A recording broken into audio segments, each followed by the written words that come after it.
Hello IP students. Today our topic is computer network and this is computer network part 3, and in this lecture we are going to discuss about switching techniques and transmission media. So let's start one by one. First of all, switching techniques. Switching techniques are used for transmitting data across networks, and there are three main types of switching techniques. These are circuit switching, message switching, and packet switching.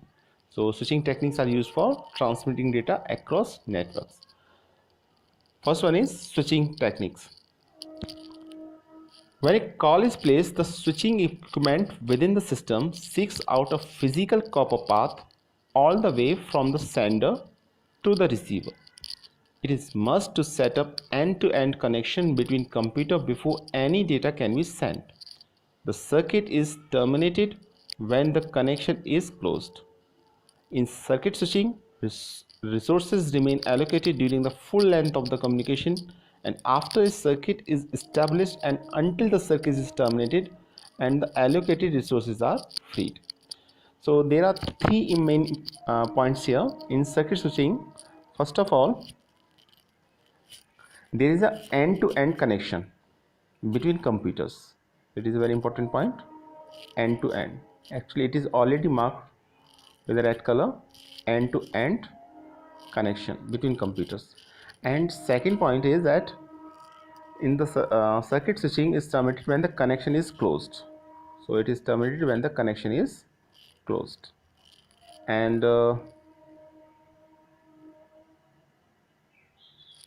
third point is resources which are allocated to different computers are freed when the connection is closed. So these are the three important points regarding to circuit switching. So in circuit switching, basically there is a end-to-end connection. Second point is when the circuit is terminated, the connection is closed. And third point is resource remains allocated during the full length of the communication. It means we cannot take back resources when the communication is going on, and after communication is complete, only then resources are freed. So these are the three important points regarding to circuit switching. Next, circuit switching is a transmission technology that has been used since the first communication network in the 19th century. So it is the oldest technology. That is the fourth important point. It is the oldest technology, and since it is used in the 19th century, so it is the oldest technology. So now there are 4 points in it. First of all, it is the oldest technology.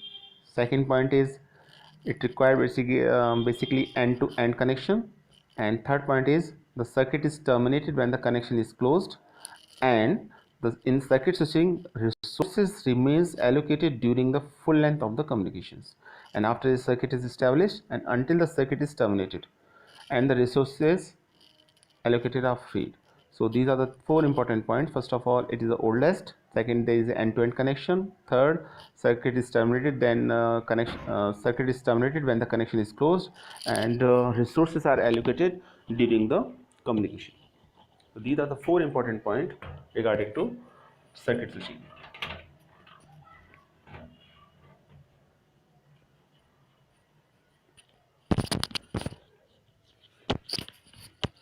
Next is message switching.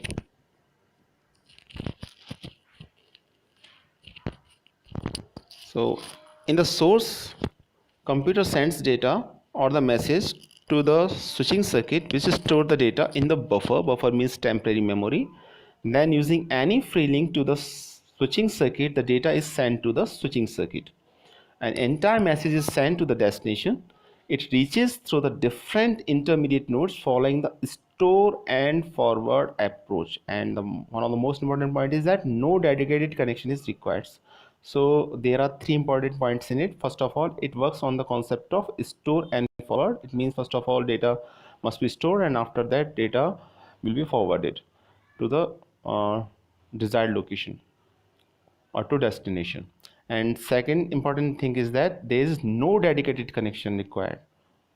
There is no dedicated connection required as required in circuit switching. And third important point is that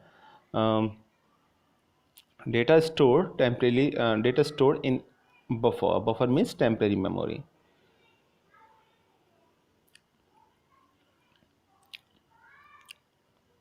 Third point is packet switching. So what is packet switching, or what is a packet? Actually, packet switching introduced the idea of cutting data into different pieces, and these small pieces are called packets, which are transmitted over a network. So first of all, what is packet? Packet is small data pieces or small pieces of data, and these are transmitted over a network. And one of the most important thing regarding to packet switching that there is no resource allocation required in packet switching, and packet switching introduced in 1960. And each packet is transmitted, each packet may follow any route available, and at destination packet may reach at random order. So order does not make any matter as far as packet switching is concerned.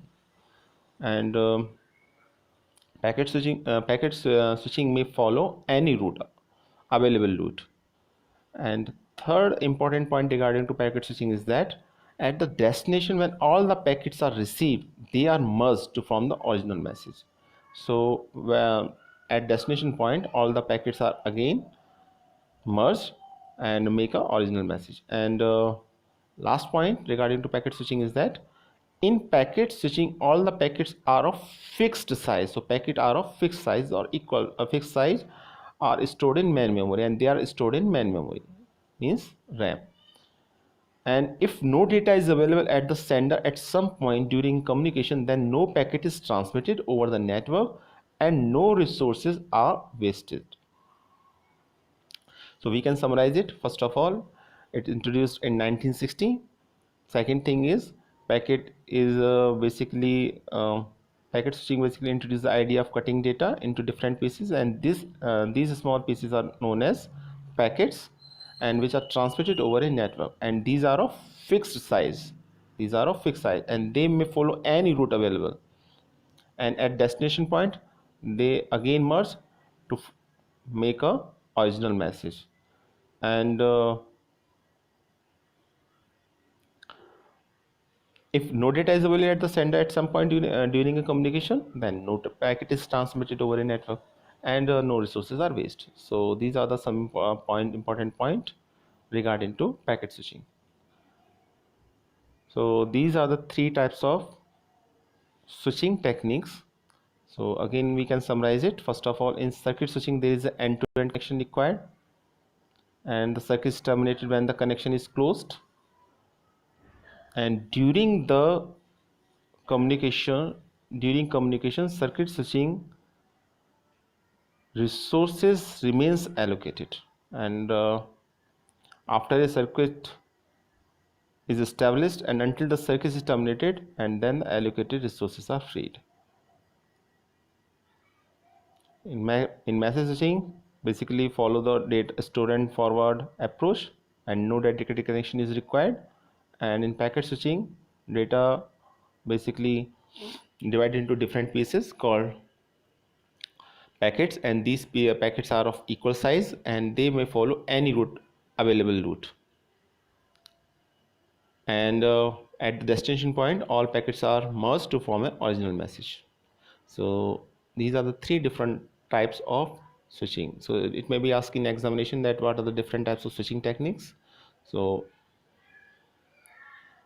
these points, as far as points regarding to these switching techniques must be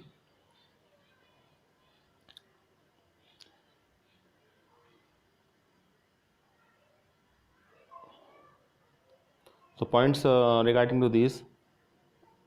First of all, you write these important point on a copy and then learn it. Next our topic is data channel. So first is there are two terms, baud and bit per second, and there is bandwidth. So basically what is bit per second? What it is used to measurement, and for what measurement? For the information carry of a communication channel. and measurement units are bit. 1 byte is equal to 8 bit, as we know that 1 kilobyte per second is equal to 1024 bytes, 1024 bytes per second. And 1 kilobits per second means 1 kilobits per second. Here b is in small letter, you can easily see that b is in small letter.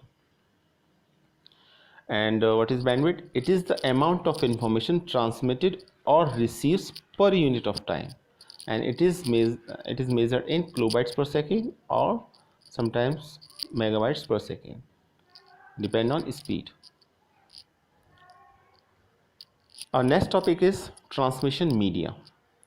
So a transmission medium is a medium of data transfer over a network, and it can be wired or wireless. And there are numerous media which can be divided into two basic categories. Guided media means wired, or unguided media means wireless media. So there are two basic types of media, guided or unguided, and we can say in easy terms wired or wireless. In this lecture we are going to discuss only unguided media. In our next lecture we will discuss about unguided media. So what are guided media? First one is twisted pair cable, second is coaxial cable, and third is fiber optic cable.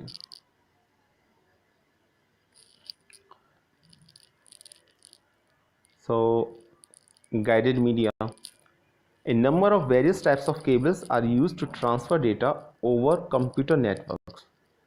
And the first one is twisted pair cable. And why it is called as twisted pair cable?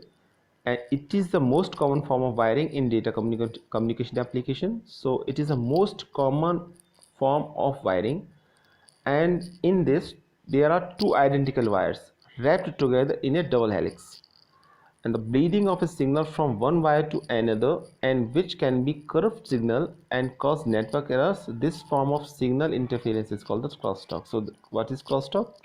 Crosstalk is nothing but only the interference of signal, because there are two wires, identical wires, and which may cause bleeding of signal. As a result of this, signal may be corrupted, and this phenomenon is called the crosstalk. So to reduce crosstalk, wires are twisted. Wires are twisted because of crosstalk. To reduce crosstalk, wires are twisted in twisted pair cable, and this is the diagram of twisted pair cable. You can see that there are two wires and these are twisted to each other. These are the conductors and these are the insulator.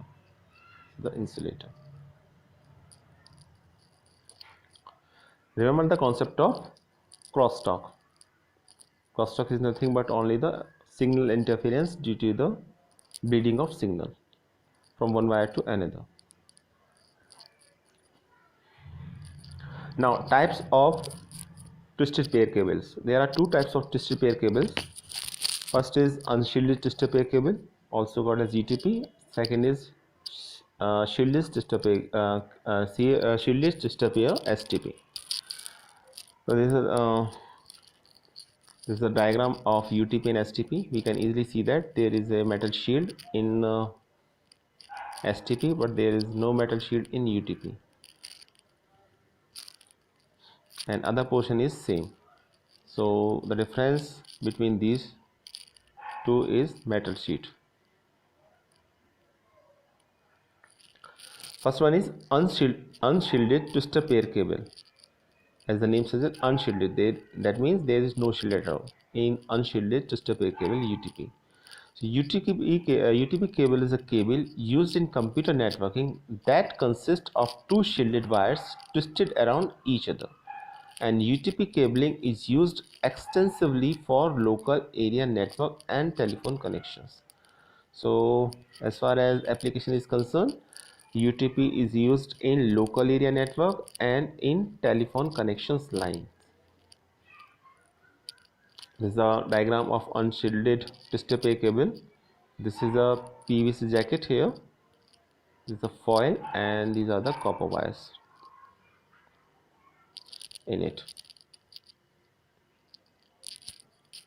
Now the types of UTP categories.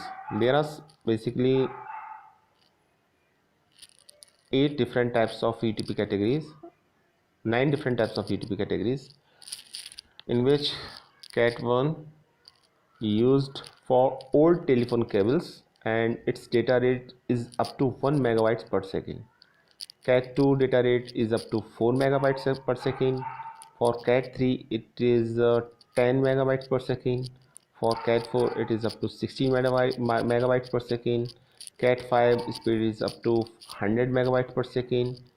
For Cat 5e it is up to 1 gigabyte per second, and Cat 7 maximum speed is 10 gigabytes per second. And these are used for different purpose.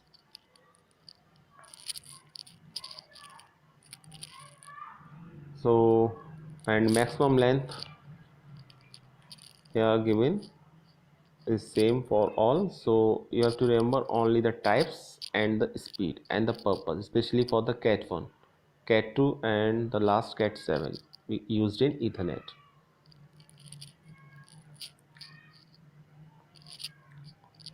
Next is shieldless twistor pair cable, STP. This type of cable comes with shielding of the individual pairs of the wires. So there is a difference between UTP and STP in the form of a shield. There is a shield in STP, but there is no shield in UTP. So remember this point. There is the only difference between UTP and STP. So in this type of cable comes with shielding of the individual pairs of wires, which further protect it from the external interference. And why shield is given in STP? Because to protect from external interference. And STP offers greater.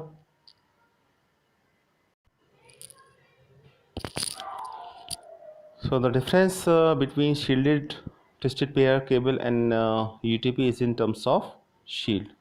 Now we can easily see the diagram of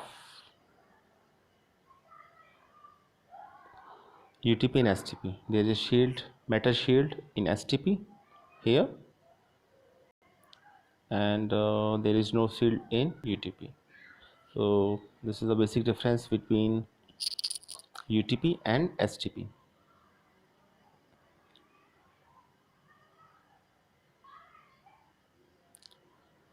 So the shieldless twistor pair cable, first point is this type of cable comes with shielding of the individual pairs of the wires, which further protect it from external interference. So it protects from external interference. And STP offers greater protection from interference and crosstalk due to shielding. And only advantage over the UTP is greater protection from the crosstalk and interference. It is heavier and costlier than UTP, and the maximum segment length is same as the. So the basic difference is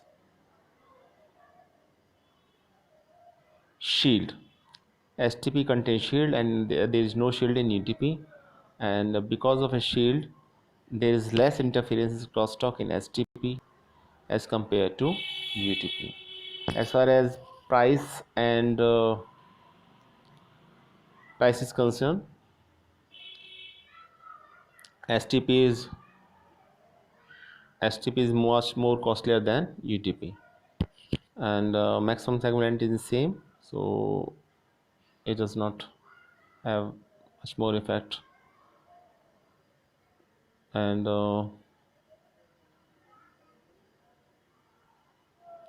most important point is that in UTP, STP provide less crosstalk interference, and in comparison to as compared to UTP, STP have less crosstalk and interference.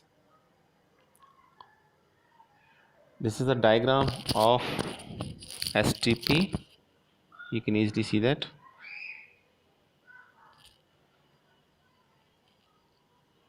PVC jacket here, copper lines here, shield here.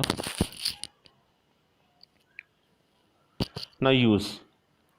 It is used in local telephone communication, and it is used for data transmission over short distance up to 1 kilometer. So up to 1 kilometer it is very useful.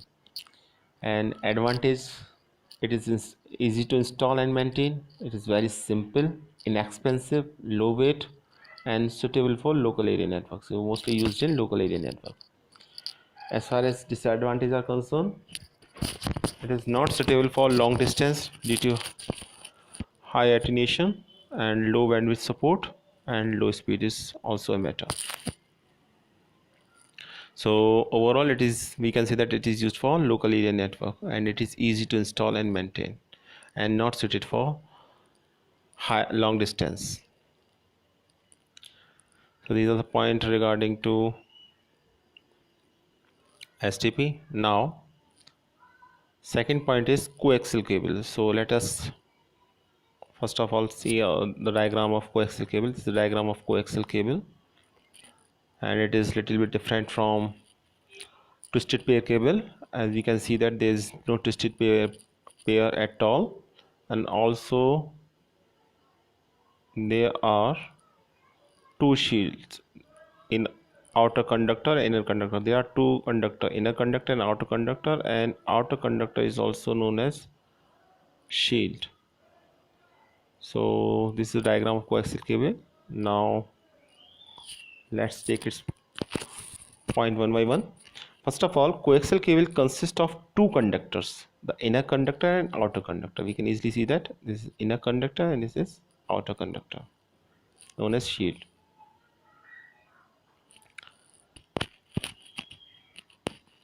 The inner conductor is held inside the insulator, with the outer conductor is woven around it, providing a shield. So this point is already discussed. This is outer conductor. An insulating protective coating called a jacket or plastic cover. There is a plastic cover also. An insulating protective coating called a jacket plastic cover covers the outer conductor. So it covers basically the outer conductor, and it is much less susceptible to interference and crosstalk. And the outer shield protect the inner conductor from outside electric signal. Now this is a very important point. Why outer shield is required? Outer shield is required to protect the inner conductor from outside electric signals. So because of this, outer conductor is required to protect it from outer electric signal. As far as the types of concern, there are two main types, thicknet and thinnet. Segment length of thicknet is up to 500 meter and segment length of thinnet is up to 185 meter. It is used in TV channel communication. As far as the advantage is concerned, it is better than twisted pair cable, great speed in it, offer high bandwidth and bandwidth up to 400 megabytes per second, and can be used for broadband transmission and popular for TV network. So basically it is used for TV channel communication, TV networks or cables. And as far as the disadvantages are concerned, the only disadvantage is that it is expensive than twisted pair cable, and it is also not compatible with twisted pair cable. There are two types, thicknet and thinnet, and the difference in terms of segment length. Thicknet is of 500 meter and thinnet segment length is of 185 meter. Now advantage: not affected by any kind of noise, high transmission capacity, speed of light, I think. Okay, so these are the advantage and disadvantage of coaxial cable. Only advantage is that it is better than twisted pair cable and it has a great speed as compared to the twisted pair cable, and speed is up to 400 megabytes per second. And disadvantage is that it is much expensive as compared to twisted pair cable, and is also not compatible with twisted wire, and it is used in TV networks or TV channel communication. Now optical fibers or fiber optics. What is optical fiber or fiber optics?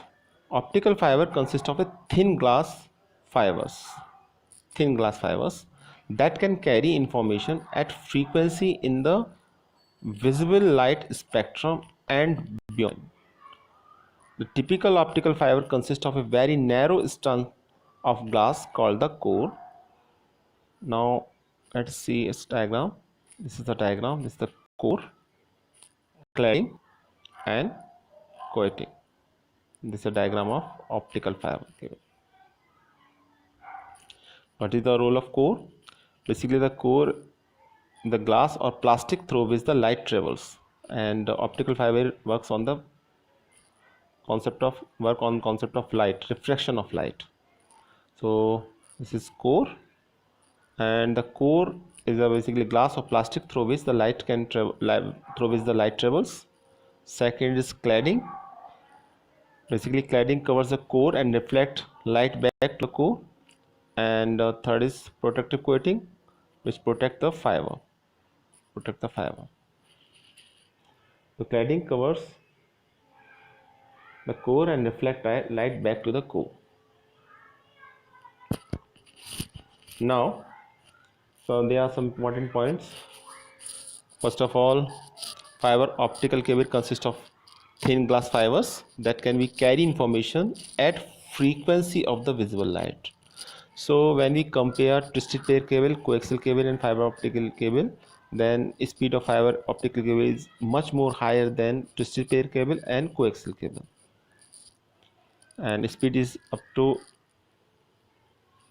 light frequency, which basically optical fiber consists glass fibers, and the glass fiber can carry information at frequencies in the visible light spectrum.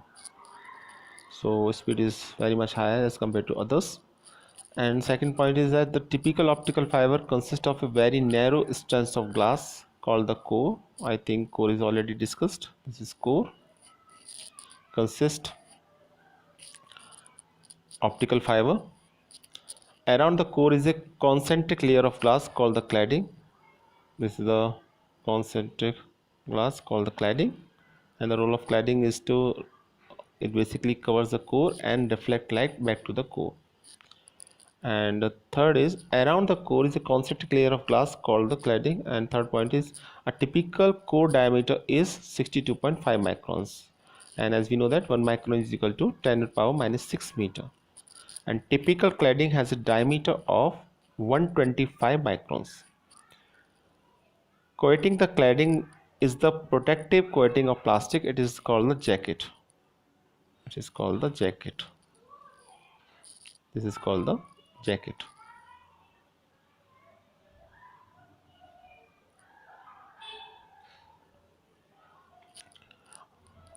And an important characteristics of fiber optics is refraction, and the refraction is the characteristic of material to either pass or reflect light. So this is the diagram. Now advantage and disadvantages of optical fiber. Basically, large capacity of bandwidth, faster transmission rate. These are the two main advantages of optical fiber cable. And disadvantage, physical vibration will show up as signal noise and difficult to merge. So these are the two different two disadvantages of optical fiber cable. So basically, is it difficult to merge? It is the main disadvantage of optical fiber cable. And as far as advantage is concerned, large capacity of bandwidth and faster transmission rate. And because of this, in most of the places, optical fiber cables are preferred for long distance communication. I hope uh, you understand all these terms. So first of all, write main points or key points regarding to transmission media, and draw its diagram on a copy. And also there is a topic called switching techniques. Write key points of switching techniques, whether it is packet switching or circuit switching or message switching. This will be these be both of them are very important topic as far as your board examination is concerned. Thank you for watching this video.